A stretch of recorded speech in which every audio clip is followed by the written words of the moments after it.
नमस्कार दोस्तों, मैं इंद्रजीत सरोज आपका अपने YouTube चैनल जनरल इन्फॉर्मेशन में स्वागत करता हूं। अभी हम देखने वाले एक आर्टिकल जो कि भारत, रूस, यूक्रेन के बीच सूचनाएं साझा कर रहा है। ये जो भारत है, अपना प्यारा सा भारत, ये रूस और यूक्रेन युद्ध चल रहा है, उनके बीच सूचना साझा कर रहा है। मतलब इतना बड़ा इम्पोर्टेंट कि ये लोग यूरोपियन कंट्री को छोड़ के भारत को मध्यस्थ के रूप में चुन रहे हैं। एस जयशंकर ने बोले कि सरकार दोनों पक्षों से बात कर रही है शांति की। मतलब सरकार दोनों पक्षों से शांति की बात कर रही है, इससे सारे देश का फायदा होने वाला है, पूरे वर्ल्ड का। भारत से बहुत उम्मीद है दोनों देशों को कि शांतिपूर्वक शांति वार्ता हो जाए तो ज्यादा बेटर होगा। इसलिए अपना ये पुतिन है पहला, फिर अपना एस जयशंकर सिंह बीच में आते हैं और ये जेलेंस्की भी इस साइड है। आगे देखते हैं दोस्त। ऐसे न्यूज़ देखने के लिए प्लीज चैनल सब्सक्राइब करना, वीडियो को लाइक करना, दोस्तों में शेयर करना ना भूलना। इसे आपको सामान्य जानकारी के रूप में जो भी आपको आप तक आर्टिकल जाना चाहिए वो पहुंच जाएगा सामान्य जानकारी के रूप में कि इंडिया का क्या इंपॉर्टेंस है, ये भी आपको समझ में आएगा। रूस यूक्रेन के बीच सूचना साझा कर रहा है कौन? भारत। देखते हैं एस जयशंकर सिंह का बयान क्या है और इस किस किस टॉपिक को कवर करते हैं और क्या बोलते हैं और भारत का कितना इंपॉर्टेंट बढ़ते जा रहा है। जी, अभी हम देखते हैं कि हमारे लिए क्या कहते हैं, इंडिया के लोकेशन में और रसिया यूक्रेन कहाँ पे है। इंडिया अपना यहाँ पे है, यूक्रेन यहाँ पे है, रसिया ये पूरा आपको दिख रहा है। इसका मतलब कहीं इस बॉर्डर पे इन लोग लड़ाई लड़ते हैं और इसी को लेके यहाँ पे झड़प चल रही है। और इसका सारा का सारा क्रेडिट हमें लगता है नाटो को देना चाहिए कि नाटो की वजह से ये लड़ाइयाँ हो रही है। अगर नाटो ना होता तो ये नौबत ही ना आती आज इतने बड़े युद्ध का, जो कि पूरा विश्व को ये देखना पड़ रहा है। जी, ये यूक्रेन का आपको मैप दिख रहा है और ये जो अभी हम बॉर्डर बना रहे हैं, ये रसिया यूक्रेन के साथ बॉर्डर शेयर करता है, लैंड बॉर्डर। यूक्रेन की राजधानी कीव है यहाँ पे। और कुछ ऐसे ही मैटर, इधर से रसिया वार करता है और इधर से यूक्रेन। बट रसिया तो आगे यूक्रेन में मिसाइल बम फोड़ सकता है, बट यूक्रेन रसिया में जाके इस साइड मिसाइल बम नहीं फोड़ पाता। ये परमिशन मांग रहा है यूरोपियन कंट्री से, बट किसी यूरोपियन कंट्री में इतना हिम्मत नहीं कि इसे परमिशन दे दे रसिया में बम फोड़ने का। चलिए आगे देखते हैं, आर्टिकल को लाइन टू लाइन पढ़ लेते हैं। विदेश मंत्री एस जयशंकर ने मंगलवार को कहा कि रूस यूक्रेन युद्ध का समाधान युद्ध के मैदान में नहीं होने वाला है। उन्होंने कहा कि सरकार दोनों पक्षों से बात कर रही है ताकि यह देखा जा सके कि क्या हुआ युद्ध को समाप्त करने और दोनों देशों के बीच गंभीर बातचीत शुरू करने के लिए कुछ कर सकती है। मतलब युद्ध को समाप्त कर सके या इन दोनों के बीच में कोई बात शुरू हो सके, ऐसा कुछ है क्या? देखते हैं आगे। न्यूयॉर्क में एशिया सोसाइटी पॉलिसी इंस्टीट्यूट में एक चर्चा के दौरान श्री जयशंकर ने कहा, यह एक तरह की खोज है जो हम कर रहे हैं।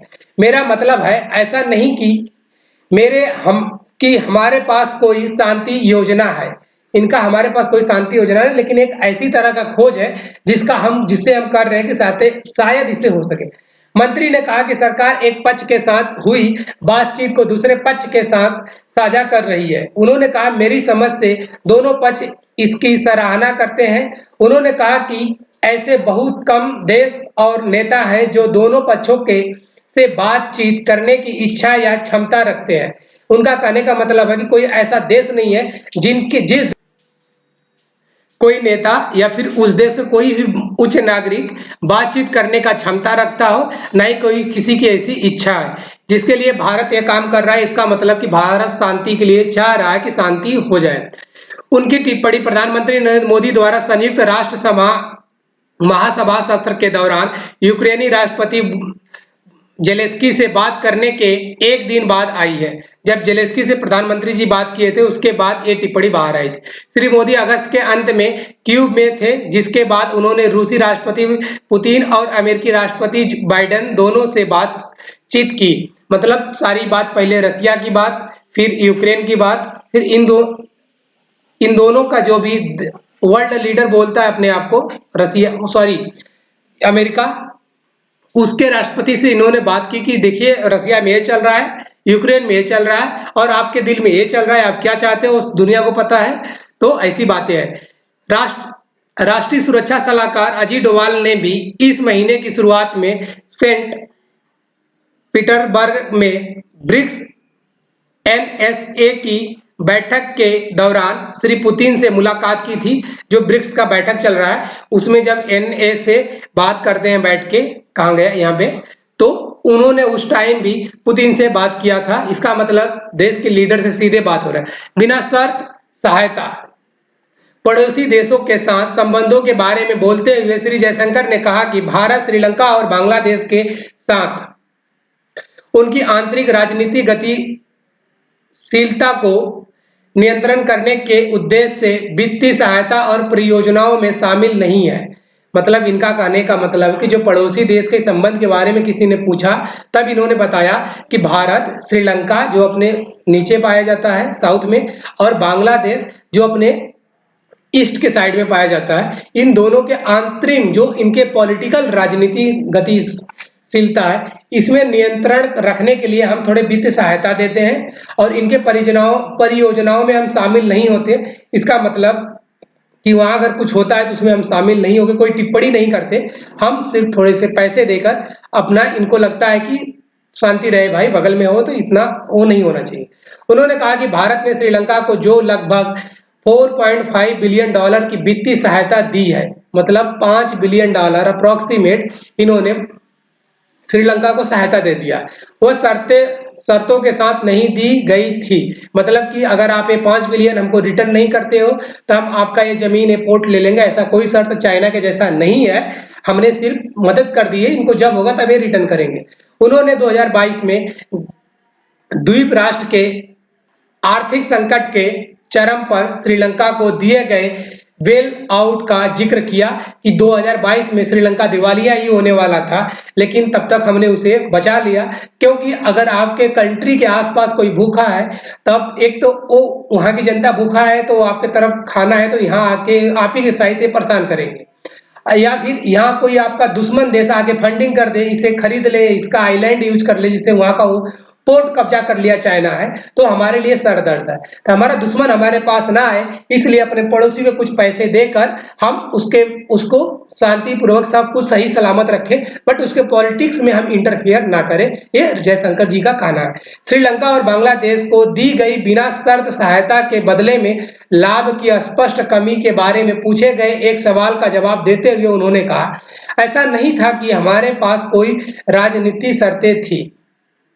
मेरा मतलब है हम इसे एक अच्छे पड़ोसी के रूप में कर रहे थे, और जो अपने दरवाजे पर इस तरह की आर्थिक मंदी नहीं देखना चाहता है।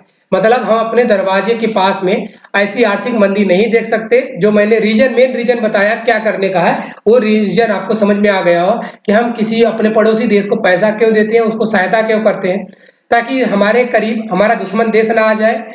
प्लस हमारे अगर पड़ोसी देश भूखमरी से मर रहे हैं, अगर इंडिया पाकिस्तान का बॉर्डर इतना ज्यादा सख्त नहीं होता तो पाकिस्तान से भी अब तक इंडिया में पता नहीं कितने हजार लोग आ गए होते। वैसे आए भी रहे होंगे तो हमें पता नहीं, वो कहीं और रास्ता तलाश रहे होंगे। बट मेरा पड़ोसी एक म्यांमार है, वो रोहिंग्या म्यांमार लोग बोलते हैं, रोहिंग्या मुस्लिम, वहां से बहुत सारा अपना जो बॉर्डर है, यहाँ पे उतनी शक्ति नहीं बढ़ती है जैसे पाकिस्तान में बढ़ते हम लोग हैं। तो इसके वजह से म्यांमार से बहुत सारे लोग प्रवासी के रूप में इंडिया आते हैं और यहीं बस जाते हैं, यहीं खाते कमाते हैं, तो हमें ही तकलीफ देते हैं। हमारा सेवन सिस्टर में और वेस्ट बंगाल, झारखंड इन लोगों से बहुत ज्यादा परेशान होता है। इस पे भी बड़ी जबरदस्त राजनीति होती है, तो इसलिए अपने पड़ोसी को हम भूखा नहीं छोड़ सकते, उसको एटलीस्ट खाने भर तो दे दो। मंत्री ने कहा, इसलिए मुझे लगता है कि श्रीलंका में जो कुछ भी राजनीति रूप से होता है वह अंततः उनकी राजनीति पर निर्भर करता है। इसका मतलब उसके अंदर कौन सी पार्टी जीत के आ रही, कौन सी हार रही है, कौन सा इलेक्शन चल रहा है, क्या चल रहा है, उनका अंतर का मैटर है। उसमें मैं इंटरफेयर नहीं करता, उसमें पैसा देके मैं हेर फेर नहीं करता किसी बड़े देश की तरह। उन्होंने आगे कहा कि भारत का यह सुझाव देने का कोई इरादा नहीं है कि उसके पड़ोसी देशों में राजनीतिक गतिशीलता भारत के लिए बेहतर है। मतलब ये हमें कोई इरादा, मेरा कोई ऐसा इरादा नहीं कि हमारे पड़ोसी की जो पॉलिटिक्स है वो सही है जी। अभी तो वेस्ट बंगाल और श्रीलंका, दोनों में पॉलिटिकल इंडिया गवर्नमेंट के विरोध आ चुकी है। इसका मतलब इंडिया विरोधी सरकार वहां पे आई थिंक चल रही है। देखते हैं इसका कोई बड़ा इफेक्ट हमारे भारत पे ना पड़े।